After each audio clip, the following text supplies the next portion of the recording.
Obrigado, Ágata, pela linda música entoada. Bom dia, irmãos. Feliz sábado. Obrigado também ao Alisson e à Sheila pelo apoio aqui. Deus seja louvado pela sua presença na casa do Senhor nesta manhã, amém? Eu quero dizer que eu estou sentindo a presença do Senhor nesse lugar desde a hora que eu entrei ali. A maneira como os irmãos têm recepcionado cada pessoa que tem chegado, sorriso no rosto, cortesia, cordialidade. Deus seja louvado por essa igreja. Estou também aqui muito encantado com o zelo que vocês têm pela casa do Senhor. Um bonito templo, uma boa estrutura, tanto aqui da nave da igreja como também lá atrás. Deus seja louvado pelo zelo que vocês têm tido pela casa do Senhor e também pela pregação do Evangelho. Confesso que a única coisa que eu fiquei um pouco preocupado foi quando eu cheguei, fiquei ali na classe, numa das classes de escola sabatina, e durante a classe eu percebi algumas pessoas assim, pescando. Eu digo, por que esses irmãos estão pescando? Será que eles estão vindo de uma vigília, de alguma...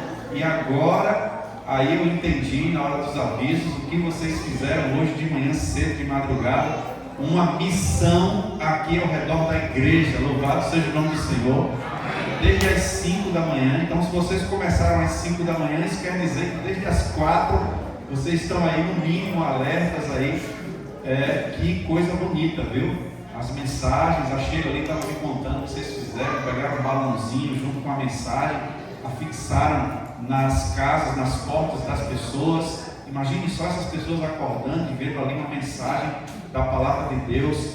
Isso é uma maravilha. Deus seja louvado, que essa igreja continue com esse espírito de missão no coração. E é sobre esse tema que nós vamos falar nesta manhã. Quero também saudar aqueles que estão assistindo pela internet ou que vão assistir depois. Estamos aqui na igreja de Tiradentes 2, na cidade de Juazeiro do Norte, Ceará. Uma igreja vibrante e uma igreja que está aguardando, se preparando e preparando outras pessoas para a volta do nosso Senhor e Salvador Jesus Cristo. Amém. Tema do sermão desta manhã é um tema que eu sou apaixonado, o tema da família. Famílias cheias do Espírito Santo. A promessa prática para todas as gerações. Abra sua Bíblia, por gentileza, no livro de Joel, profeta Joel, capítulo 2, verso bem conhecido de todos vocês, verso 28. Joel 2, 28. Joel 2, 28. Deixa eu ler aqui um texto da palavra do Espírito de Profecia, para vocês entenderem um pouco o que eu vou fazer agora. O livro Caminho a Cristo, presta atenção nessa mensagem aqui, irmãos. Você já sabe, mas não custa lembrar. A gente não lê a Bíblia sem antes fazer o que, gente? Uma oração. Caminho a Cristo diz o seguinte: não conseguiremos sabedoria sem fervorosa atenção e estudo acompanhado de oração. Nunca deve a Bíblia ser estudada sem oração. Antes de abrir suas páginas, devemos pedir a iluminação do Espírito Santo e ela nos será dada. Quem crê nisso, diga amém. Então feche seus olhos e vamos orar. Senhor Deus e Pai, nossa gratidão, porque esta igreja tem a missão no coração. Por isso, grande parte desses irmãos acordaram 4 da manhã e estiveram nas ruas, nas casas, compartilhando um pouco da Tua palavra para as famílias ao redor desta igreja. E essa sementinha que foi lançada, ela possa encontrar corações e terra fértil para que ela germine, brote, cresça e produza muitos frutos. Aqui está, Senhor Deus, o Teu povo com a Tua palavra aberta.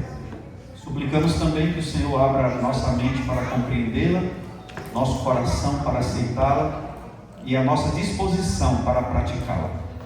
Que o Senhor nos ilumine por meio do Teu Espírito, a fim de que saiamos daqui tendo a certeza de que tivemos um encontro genuíno com o nosso Senhor e Salvador Jesus Cristo.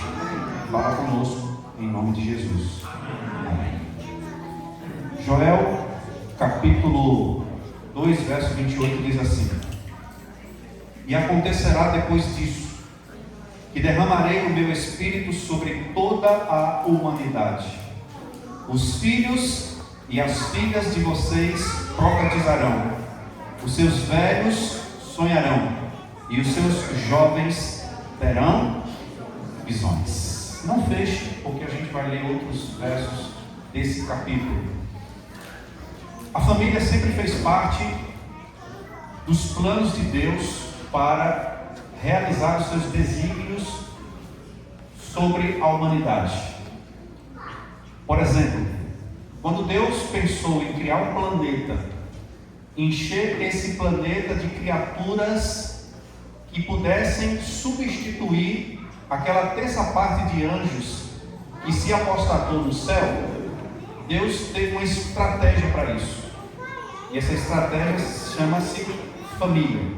E Ele usou a família de Adão para iniciar esse plano dele.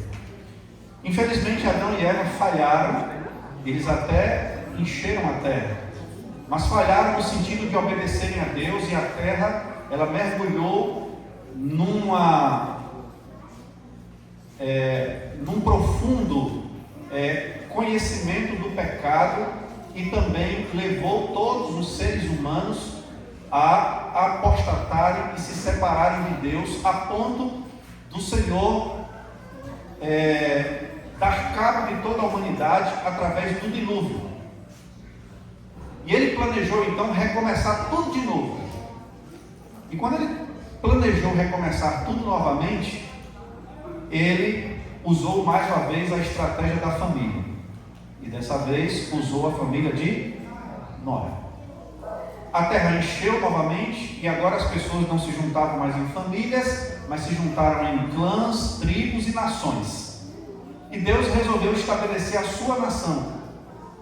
E Ele chamou mais uma família, para que através dessa família, ou da descendência dela, pudesse abençoar todas as famílias da terra. Que família é essa? A família de Abraão. Chegou a plenitude dos tempos, aonde finalmente a profecia de Gênesis 3,15 se cumpriria, e o Filho de Deus viria para salvar a humanidade. Deus poderia ter usado várias maneiras para que o Filho de Deus, que veio salvar a humanidade, pudesse vir à terra. Mas mais uma vez Deus usou a estratégia da família. Quis que Jesus viesse através de uma família, e Ele usou a família de José e Maria.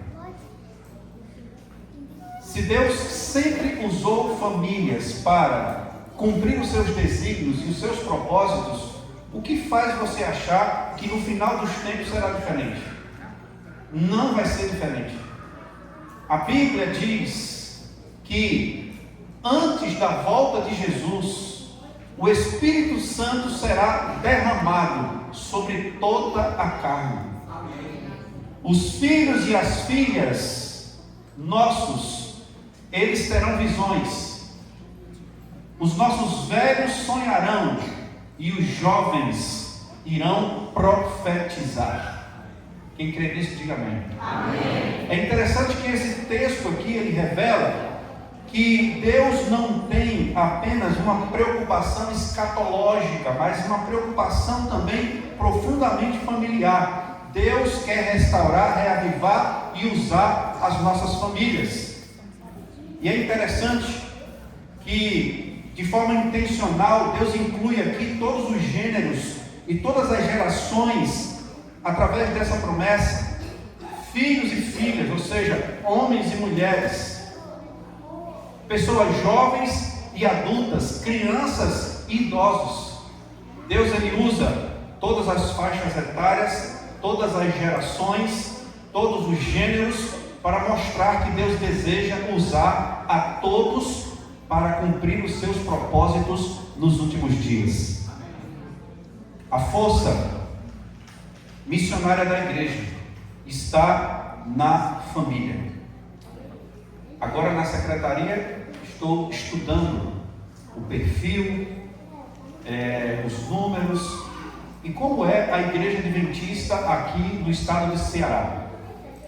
Hoje nós temos 613 congregações, nós temos 46.677 membros, onde 58% desses membros são mulheres, 42% são homens, e o principal modo de conversão na Igreja Adventista aqui no Ceará é famílias. Quando a gente faz o levantamento do que as pessoas colocaram lá na ficha de batismo, da maneira como elas conheceram o Evangelho, cerca de 40%, a parte que tem a maioria em todos os outros itens que lá aparecem, é família e amigos. Deixa eu fazer uma pergunta aqui: quantos conheceram a mensagem adventista através de familiares ou de amigos? Levante a mão. Aqui ainda tem até mais do que 50%. Então, a família sempre fez parte dos planos de Deus. Ellen White, ela diz no livro Lar Adventista, página 32, que a maior prova do poder do cristianismo que se pode apresentar ao mundo é uma família bem ordenada e bem disciplinada. Isso recomendará a verdade como nenhuma outra coisa poderá fazer.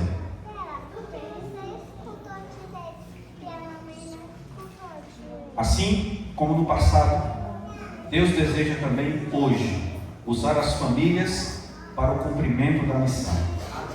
Mas, para isso, precisamos estar cheios do Espírito Santo do Senhor. A grande pergunta é: pastor, e essa promessa de Joel 2, ela já se cumpriu ou ela ainda vai se cumprir? A resposta são as duas coisas. Ela já se cumpriu e ela ainda vai se cumprir. Se cumpriu parcialmente e vai ser concluída antes da volta do Senhor Jesus. Se você observar aí, ainda no capítulo 2, observe aí no versículo 23. Capítulo 2, verso 23. Eu vou até ler numa versão onde os termos que eu quero enfatizar, eles aparecem. Joel 2, verso 23, eu vou ler na Almeida, Revista e Atualizada, que diz assim, verso 23: Alegrai-vos, pois, filhos de Sião, regozijai-vos no Senhor vosso Deus, porque Ele vos dará em justa medida o que, gente? A chuva fará descer como outrora. Primeiro qual chuva?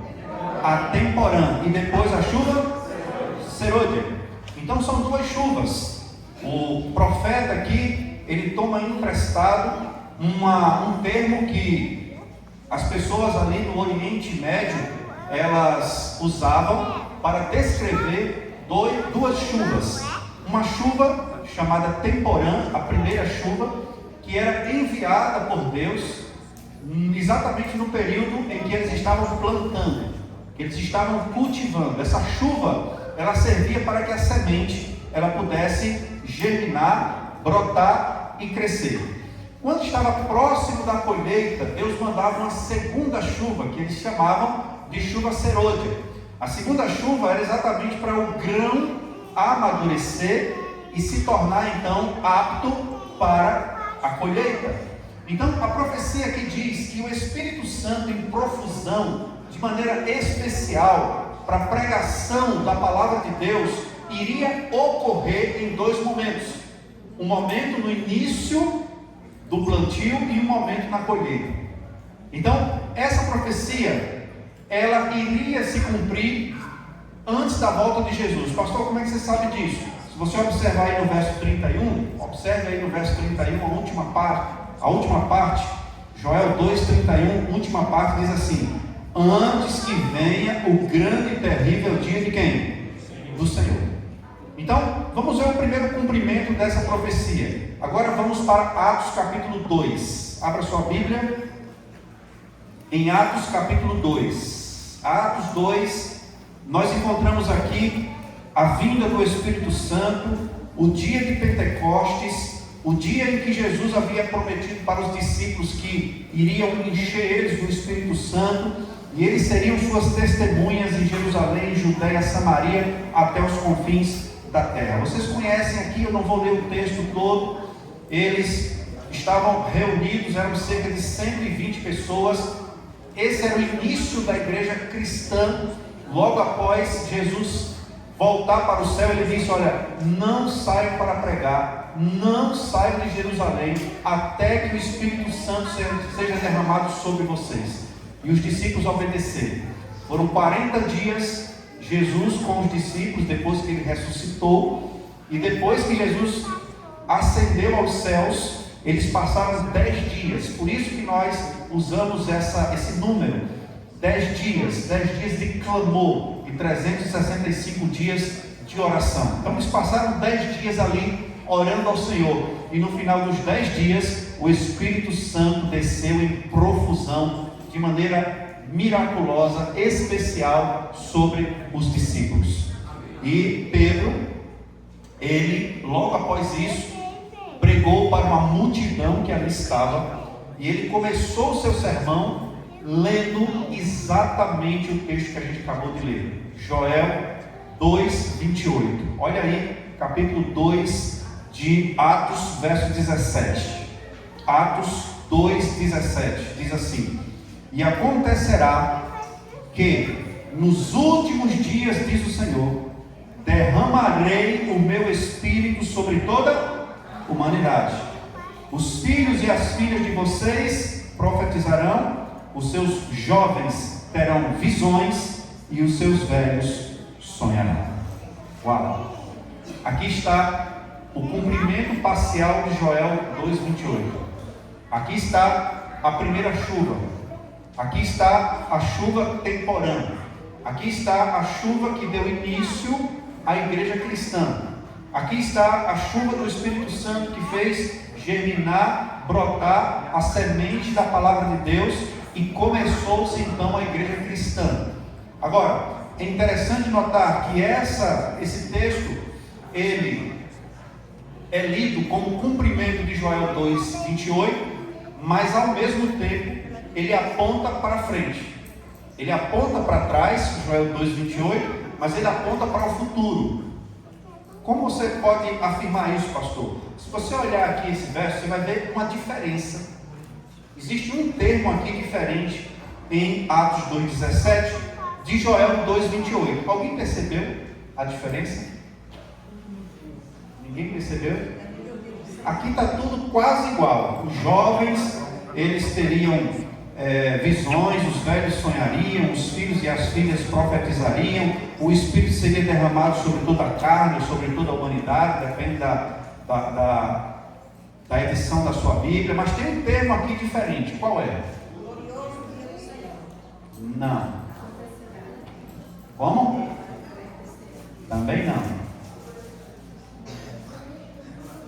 Já vou esperar mais um pouquinho. Não.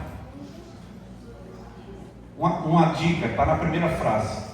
Nos últimos dias. Isso, exatamente. Nos últimos dias. Lá em Joel diz assim: acontecerá depois disso. Aqui em Atos 2:17, Pedro diz que acontecerá quando? Nos últimos dias. Ou seja, essa profecia se cumpriu no Pentecostes, mas não totalmente. Ela vai se cumprir plenamente nos últimos dias, ou seja, nos dias que nós estamos vivendo. Quem crê nisso, diga amém. Queridos irmãos, Ellen White, ela diz que a grande obra do Evangelho não deverá encerrar-se com menos manifestação do poder de Deus do que aqui assinalou o seu início. As profecias que se cumpriram no derramamento da chuva temporânea no início do Evangelho devem novamente cumprir-se na chuva serôdia no final do mesmo. Eventos Finais, página 203. Isso quer dizer, irmãos, que quando Deus diz que o Espírito será derramado e os nossos filhos e filhas profetizarão, os nossos jovens terão visões e os vossos velhos sonharão, ainda vai se cumprir, e pela graça de Deus almejamos isso que em nossa geração. Amém. A grande pergunta agora, eu sou cheio de grandes perguntas, por que razão o derramamento do Espírito Santo ainda não aconteceu? Por que será? Por que não aconteceu ainda? Para respondermos essa pergunta, nós precisamos fazer outra pergunta. A outra pergunta é: o que os discípulos fizeram para receber a primeira chuva? Ou não somente o que eles fizeram, mas também o que eles deixaram de fazer para que a chuva pudesse ser derramada sobre eles. Tem uma música que o pastor Fernando Iglesias canta, mas a autoria é do Daniel Salles, um pernambucano da igreja ali em Recife, chamado Quando o Espírito Soprar. E tem uma parte nessa música que eu acho muito interessante. Ele diz assim: por que será que ainda não aconteceu? Por que razão não temos fogo a queimar? Por que razão? Por que será que temos tudo nas mãos, mas não há fogo no altar? E ele responde dizendo: pecados escondidos, uma fé adormecida e mandamentos que insistimos em quebrar. Os discípulos, para que eles pudessem receber o Espírito Santo, sabe o que foi que eles fizeram? Olha aí agora no capítulo 1 de Atos, você está no capítulo 2, provavelmente está na mesma página ou no anterior, capítulo 1, verso 14. Diz assim: todos estes perseveravam unânimes em que, minha gente? Em oração. Com as mulheres, com Maria, mãe de Jesus, e com os irmãos deles. O que os discípulos fizeram? Perseveravam unânimes em oração. Ellen White diz que só podemos esperar um reavivamento em resposta à oração. Mark Phillips diz que as centelhas do reavivamento são acesas no altar de oração. Charles Fabian diz que o segredo da oração é a oração em segredo. É aquela que a gente faz o que Jesus disse: entra no quarto, fecha a porta e ora em particular ao teu Pai que estás no céu. Leonardo Ravenhill, um grande avivalista, ele disse: precisamos argumentar menos e agonizar mais. Nós somos especialistas em argumentar, né? Não há tempo. A vida é corrida. Isso e aquilo. Mas quando a gente começa a fazer comparações, como por exemplo, quanto tempo você passa na rede social durante um dia? Não é para você responder, é só para você pensar. Agora compare esse tempo com o tempo que você passa de comunhão com Deus, orando, lendo a Bíblia, estudando a palavra, dando estudo bíblico. Então, o que muitas vezes acontece não é falta de tempo, o que acontece é falta de prioridade. E quando Jesus voltar, isso vai ficar muito claro, porque quando a gente for dizer que faltava tempo, nós podemos ouvir do Senhor Jesus duas frases quando Ele voltar. Uma delas é: vinde, bendito meu Pai, tomai posse do reino que vos está preparado desde a fundação do céu. A outra frase pode ser: nunca vos conheci. Conheço você. Você não abre a minha palavra para que eu fale para ti, você não ora para que você fale comigo, nunca vos conheci. Nessa hora, a gente vai ver que o problema não era a falta de tempo, o problema era a falta de prioridade. Tempo a gente sempre teve para as coisas que a gente diz que são realmente importantes. Na verdade, é uma incoerência a gente dizer que quer passar uma eternidade com Deus no futuro, se a gente não consegue passar uma hora com Ele no presente. É uma incoerência a gente dizer que no passado a gente quer morar com Deus, se a gente não consegue vir para a igreja uma vez, 2 vezes, 3 vezes na semana, para a casa dele. A oração, irmãos, é algo que o que a gente faz hoje não serve para amanhã, e o que a gente faz amanhã não serve para depois. E aqui eu me lembro de uma frase do pastor Josanã que diz o seguinte: o batismo nas águas ele pode durar a vida inteira, mas o batismo no Espírito Santo ele só dura 24 horas. A gente precisa renovar todos os dias. Por isso que Jesus diariamente, diz o livro, eu não vou arriscar dizer qual livro, que eu não lembro agora, mas o Espírito de Profecia diz que Jesus diariamente recebia novo batismo do Espírito Santo. Então, se Jesus, que era o próprio Deus, a encarnação do próprio Deus Todo-Poderoso, ele buscava o batismo diário do Espírito Santo, todos os dias ele subia ao monte, ou ele ia para um lugar deserto, para ter a sua comunhão pessoal com Deus, antes de começar o dia e antes de ter contato com as outras pessoas. Quem somos nós, irmãos, para acharmos que nós não precisamos disso? Por isso que a revelação profética também diz: buscai a Deus pela manhã e fazei disso vossa primeira tarefa. Ou seja, por que buscar a Deus pela manhã? Porque é aquilo que nós entramos em contato de manhã que permanece na nossa mente.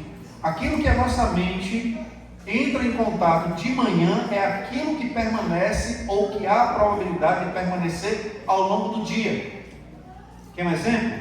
Você sai de casa para trabalhar, aí sem querer, talvez no Uber que você pega, na van, no ônibus, ou quem sabe até andando na rua, você ouve uma música aí do mundo, que todo mundo canta, e aí você ouve, daqui a pouco, sem querer, você está cantando.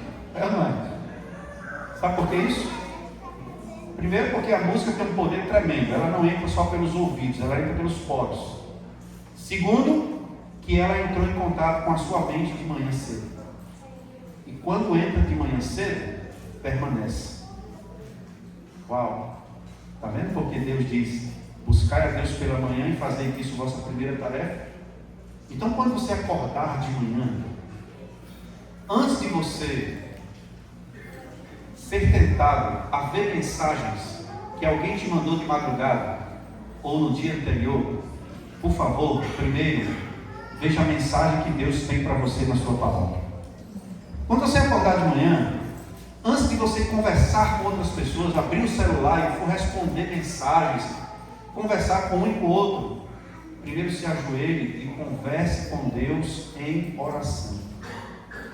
Irmãos, o que vai fazer a diferença no dia que o Espírito Santo for derramado em profusão e uns vão receber e outros não vão receber, sabe o que é?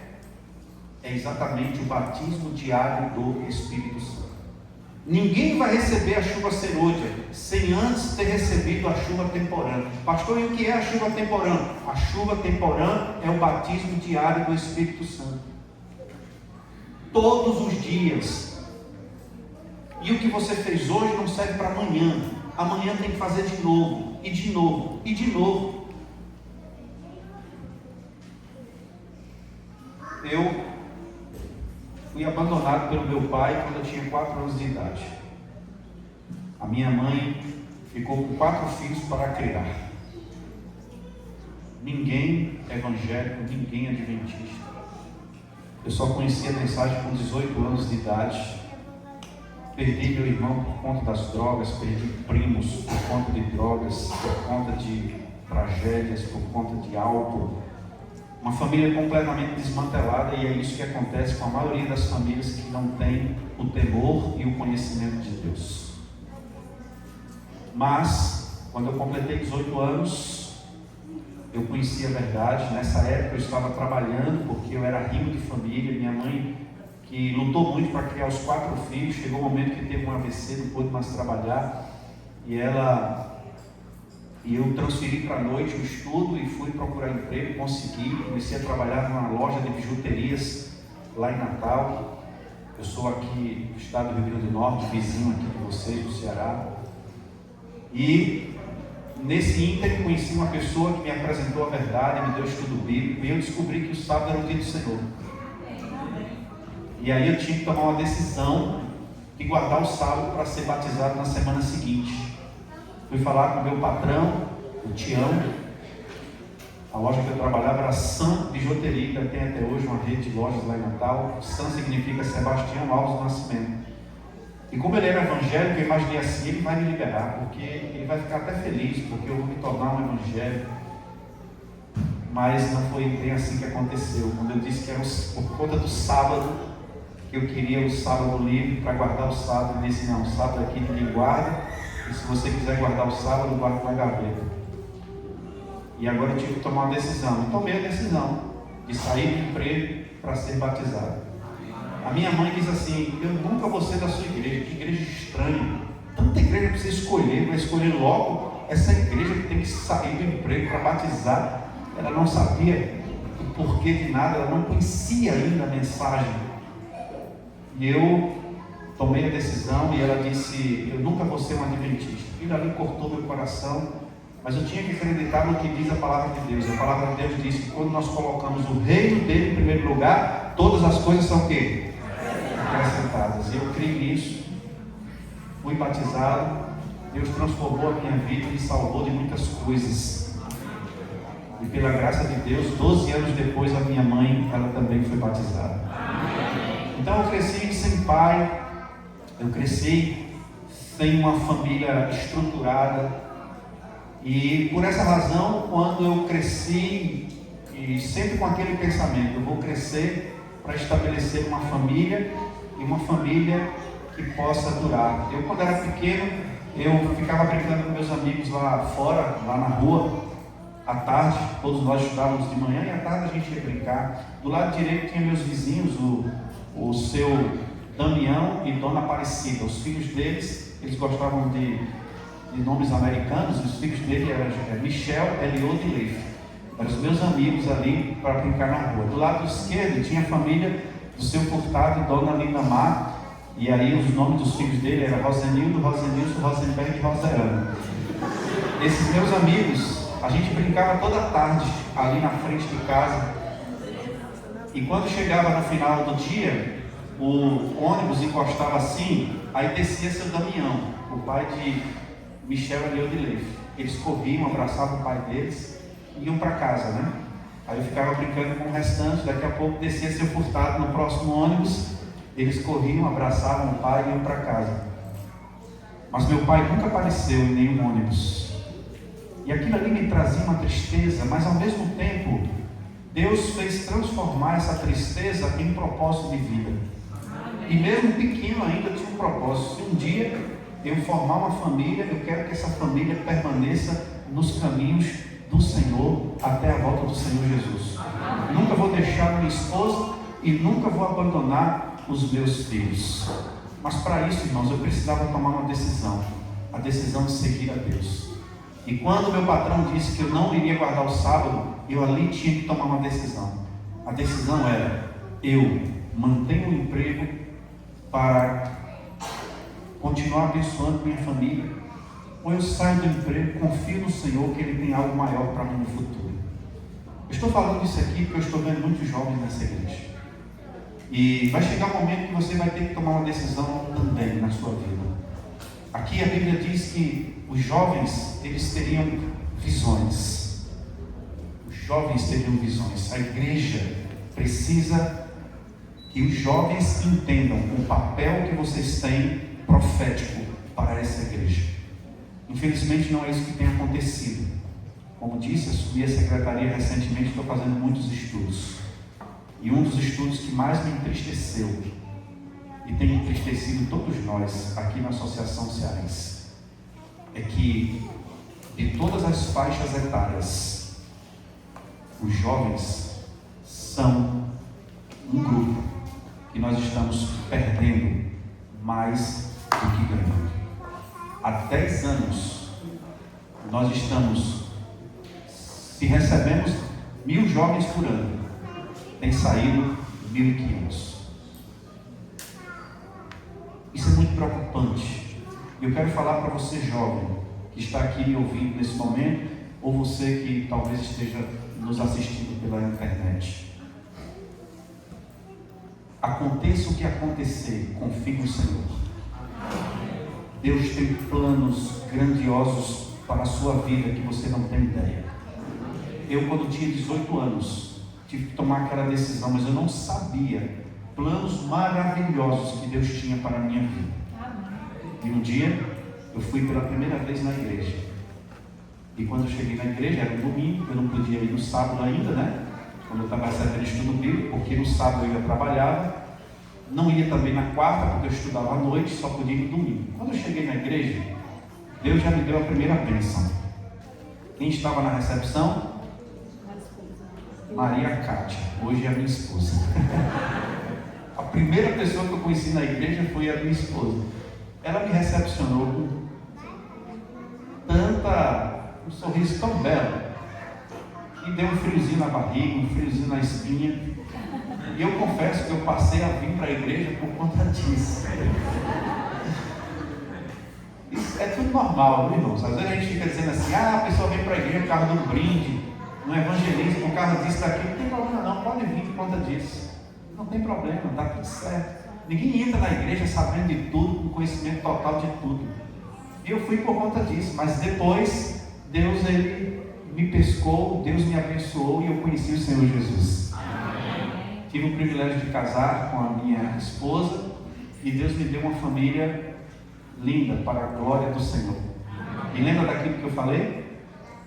Eu quero ser fiel a Deus e quero abençoar a minha família. Mostra aí a foto, por gentileza, da minha família. Eu não estou mostrando essa foto aqui para me orgulhar não, tá?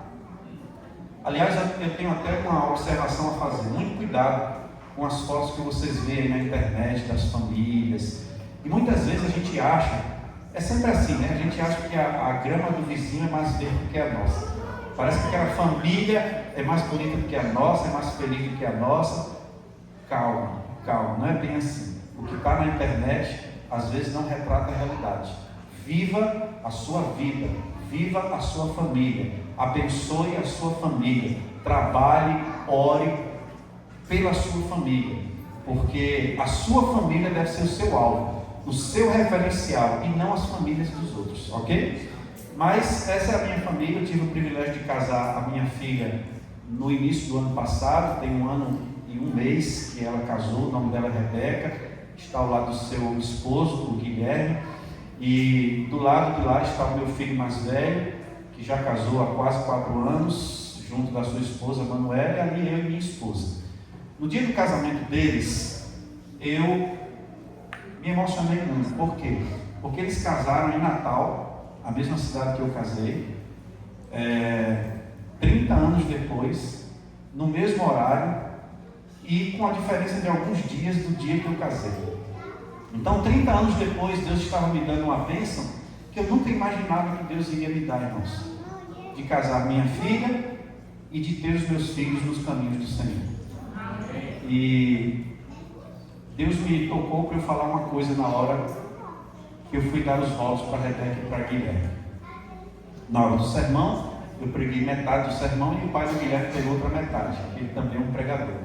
Mas como ele não é pastor, então eu que tinha que dar os votos, fazer os votos. E aí fiz os votos, e logo em seguida a gente ia ajoelhar e eu disse: Rebeca, Guilherme, eu tenho 2 notícias para dar a vocês. Uma boa e uma relativamente ruim. Qual é que vocês querem? E aí, primeiro, eles disseram a boa. Bom, a boa é a seguinte: a gente vai ajoelhar agora, eu vou fazer uma oração, Deus vai atender a minha oração e Deus vai abençoar o casamento de vocês. Agora, relativamente ruim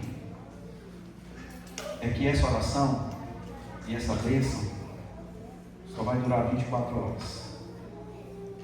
Se vocês quiserem continuar casados, se vocês querem continuar tendo a bênção de Deus, amanhã vocês vão ter que se ajoelhar agora sem mim, só vocês dois, ajoelhar novamente. Essa oração que vocês fizerem amanhã não vai servir para depois. Amanhã vocês vão ter que ajoelhar e orar de novo. E de novo, e de novo, e de novo, até a volta do Senhor Jesus. E aconteça o que acontecer, nunca abandonem os caminhos do Senhor, que Deus tem planos grandiosos para vocês. Foi assim, Rebeca, que eu e sua mãe estamos casados há 30 anos. E foi assim, Guilherme, sua mãe e seu pai estão casados há 28 anos. Queridos irmãos, Deus tem planos grandiosos para a sua vida. Queridos jovens, se você acreditar e se você permanecer nos caminhos do Senhor, quando a chuva serôdia for derramada, você vai ser um instrumento grandioso nas mãos do Senhor. Aliás, você já está sendo, porque Deus deseja usá-lo no presente para usar grandiosamente no futuro. Assim como a chuva serôdia, assim como a chuva temporânea caiu sobre a igreja dos apóstolos e eles saíram para pregar e multidões puderam ver o quanto eles estavam sendo usados pelo Senhor, assim também hoje o nosso desejo, o nosso anseio é que o Espírito Santo seja derramado em nossa vida para vermos também Jesus voltando nas nuvens dos céus. Amém. Mas a chuva serôdia, irmãos, não vai cair se não cair primeiro a chuva temporânea, individualmente na minha vida, individualmente na sua vida, individualmente na minha família, individualmente na sua família. Quantos querem dizer nesta manhã: Senhor, assim como o Senhor agraciou a igreja no início e derramou a chuva serôdia sobre eles, nos ajude para que a minha família seja uma família de oração, uma família que busca a presença do Senhor, para que naquele grande dia, quando a chuva serôdia for derramada, possa ser derramada sobre mim, sobre minha família, para iluminarmos o mundo com um alto clamor e vermos Jesus voltando nas nuvens dos céus. Quantos querem dizer isso para Deus? Quantos querem expressar esse desejo? Amém. Já que você levantou a mão, já que você está desejoso de receber esse poder, então agora você vai pedir isso para Deus pessoalmente, através da música que nós vamos cantar nesse momento. Abra seu inário ou acompanhe aqui na tela. Vamos cantar com muito fervor a música 44 do inário, O Santo Espírito. Você vai perceber que essa música é um anseio para que o Espírito Santo desça sobre nós. Então, vamos pedir com fervor, com clamor, encerrando esses 10 dias aqui de manhã na igreja, clamando a Deus pelo Espírito Santo em nossa vida. Pode soltar, vamos louvar. Pode colocar esse som alto aí, porque os irmãos vão cantar tão forte, tão alto, que precisaremos de um playback bem alto também. Cante com alegria, cante com fervor. O Santo Espírito desceu do céu, em plenitude de poder, e o Pentecostes fez brilhar a luz. Pode ser mais forte. E multidões puderam crer, fiéis em Cristo sem qualquer temor, saíram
apenas 10 dias, mas que sejam 365 dias de renovação do Espírito Santo, do batismo temporâneo, da chuva temporânea em nossa vida e na vida de cada família aqui presente. Nos ajude, ó Deus, para que possamos, assim como os discípulos, estarmos unânimes em oração, pessoalmente, como família, como congregação, para que o mundo possa ver que essa igreja é uma igreja que tem o poder do Espírito Santo, através do amor, através da união e através da comunhão. Ajuda, Senhor, para que a igreja de Tiradentes 2 seja uma igreja unida, uma igreja consagrada, uma igreja amorosa, uma igreja fiel e uma igreja missionária, uma igreja preparada para a volta do Senhor Jesus. Responde o nosso clamor, responde a nossa oração cantada desta manhã, e assim como o Senhor abençoou a igreja no passado, abençoe essa igreja no presente. De uma maneira especial, suplicamos pela liderança dessa igreja e suplicamos pelas novas gerações, as crianças, os juvenis, os adolescentes, os jovens dessa igreja, que eles sejam instrumentos teus para testemunharem na escola, entre os amigos, na vizinhança, em casa, entre parentes, pais, irmãos, amigos que ainda não conhecem o Senhor Jesus. Usa, Senhor Deus, para que esta igreja ela não seja somente o presente, mas que ela seja o futuro para a pregação do Evangelho neste bairro. Pedimos e agradecemos estas bênçãos e desde já agradecemos em nome do Senhor Jesus. Amém. Que Deus abençoe a todos e abençoe cada família aqui presente e cada família aqui representada.